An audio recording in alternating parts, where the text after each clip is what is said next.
To my channel Spring Mills Yard, I bring to you the completed construction of the Walthers cement kit, which I've been working on for the last few days. I've added motorizing kit on my own, the N20 motor, and I've added LEDs inside using 12 volt supply.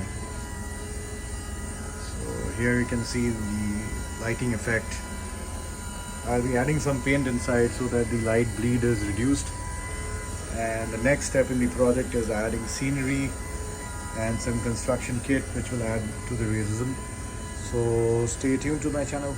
Signing out.